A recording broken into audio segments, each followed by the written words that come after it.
Понравилось, что пацаны сразу же, как только они меня приняли, они сняли с меня бронежилет, и они мне сразу же в первую очередь переложили жгут и эвакуировали. Кормят, все, делают перевязки регулярно. Жалоб нет никаких. Говорили, типа, лучше в плен, типа, разведчикам и артиллеристам не попадать.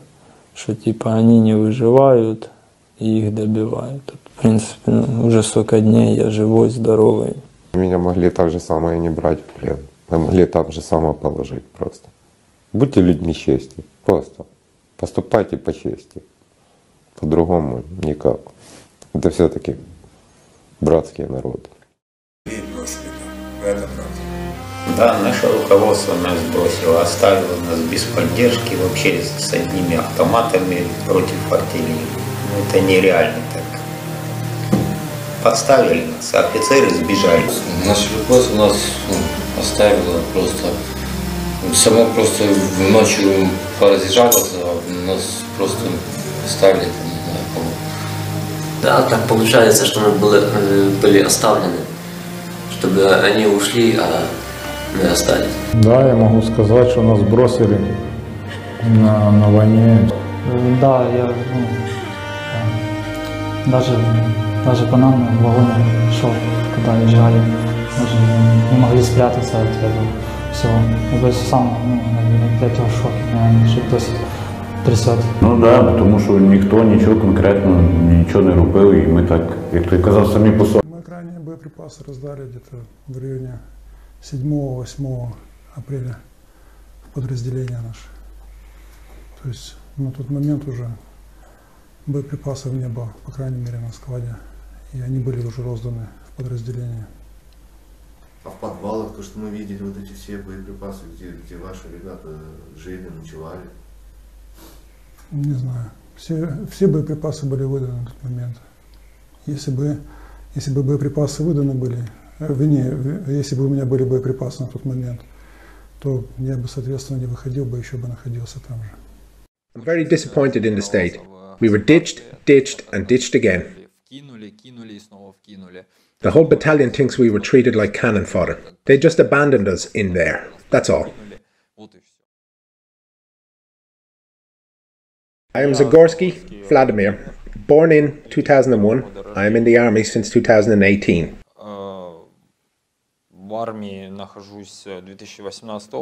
At first, I went to the Academy of the Land Forces. I wanted to become an officer, but I did not get into the faculty I wanted. I got into the artillery, but I wanted to be in the infantry. So I served 3 years and left the army after that. Then I did my compulsory service and went to civilian life. For 3 months I was there, and then I decided to continue service. I signed a contract with the Ukrainian Navy, 501st Marines Battalion, 501st Independent Marines Battalion. And literally 2 months later, we went to the OOS zone to conduct a joint force operation.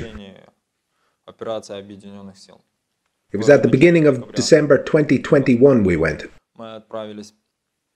Initially everything was quiet, calm. We were stationed at Chirokino. It was quiet, calm, until the alleged, so to speak, large-scale war began.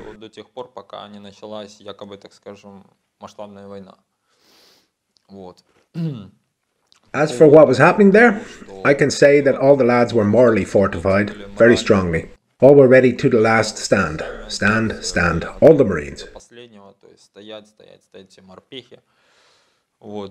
Everybody hoped, to be honest, nobody hoped for all that war, that it would be this serious, because nobody wanted.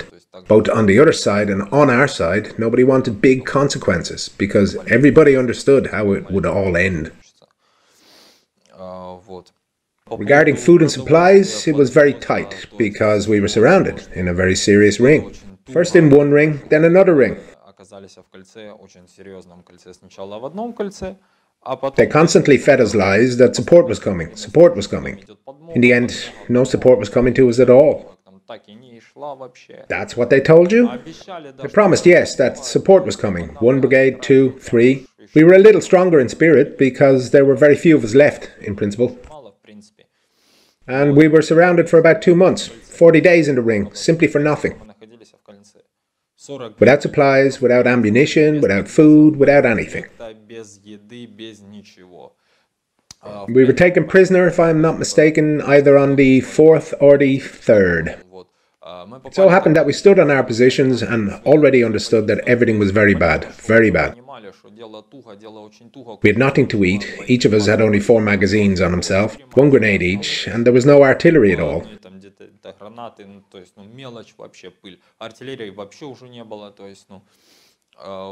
And then what? One beautiful morning, it was just my shift. I was standing in position. We were told, take the minimum of your gear and leave the position. What do you mean by leave the position? It was explained where to go, down there. There's a gathering of all the guys from the positions. All the positions are taken down. We did not understand what was going on. We immediately thought of an escape corridor. We were all rejoicing. We took the bare minimum. They said leave all ammunition behind. That was the order of our commander, and that was it. We took a bare minimum of belongings, small arms and anything that was already on us. We went down and packed, then we went up a little higher to the next street, to another nearby position, and there we were simply told to lay down our arms completely. The commander and our superiors told us to lay down our weapons completely. At that point we didn't realize it was going to be captivity, but we knew it was a very bad option. We understood that there were thousands of fighters, thousands, and we were constantly being shepherded by firing techniques, by tanks, APCs and BMPs. And on top of that, we were being pinned down, we were being slashed from above. We didn't know what to do, and where will he go with a machine gun against an airplane and artillery? Where will he go? Or against a tank, an APC, whatever. We only had small arms, that's all. We laid down our arms. Half of us did not understand what was going on. I mean, how could we lay down our arms just like that? Everybody stood to the last. Everybody was ready to die. Everybody put down their weapons completely, down to the last one, down to a little knife like this. Even the nail clippers, everything was left. Everybody was on just the body armor and helmet, everything.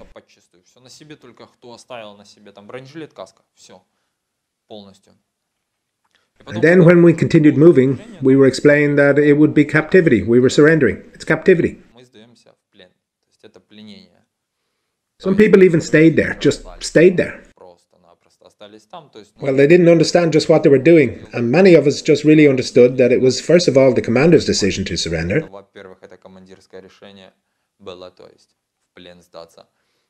And secondly, we understood there was nothing more to fight with. We had no supplies, nothing. We had no choice. The commander decided so, and some of us supported him, and some were really dissatisfied. The commander decided so, in order to save the lives of our remaining troops. I just didn't understand at first. Of course I was very aggressive about it. How is that so? We have to go on, forward, to the last, to the grave as they say. Until the last one. We understood that we couldn't pull out. There were thousands, and we had a few hundred, a couple of hundred, 200 something people.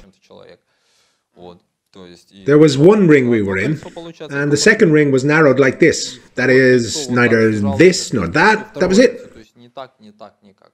2 rings we were in, 40 days. 1 battalion for 40 days in 2 rings. Everyone was in shock, just for the hell of it. About the Azov Regiment. Azov Regiment was closer to the factories, as far as we all know, because we are naval forces and this is a separate unit. And as far as we know, that's why they were sort of taken away by helicopters from there. The units that belong to the National Guard, to the police, are closer. We did not go into detail. They have their own policy, we have our own policy. As they say, we have our own separate state, they have their own. We heard that they were shooting civilian cars. They didn't let people out. People wanted to leave, and they didn't let them out, and shot them.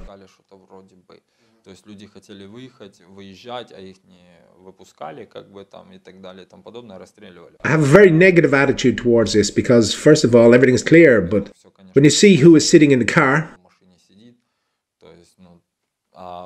People were leaving, running away, wanting to save themselves. It's very wild, very cruel in my opinion.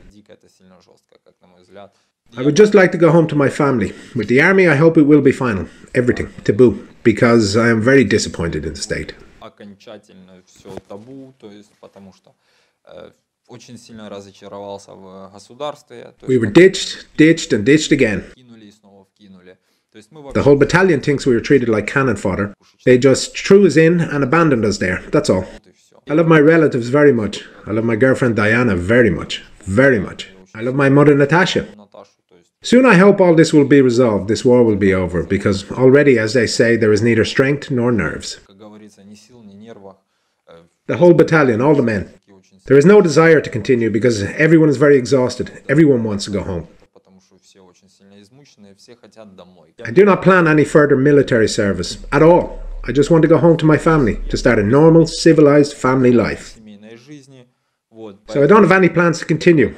What I needed I saw, heard, felt, and that's enough. Слышал, чувствовал, и этого достаточно с головой, просто-напросто.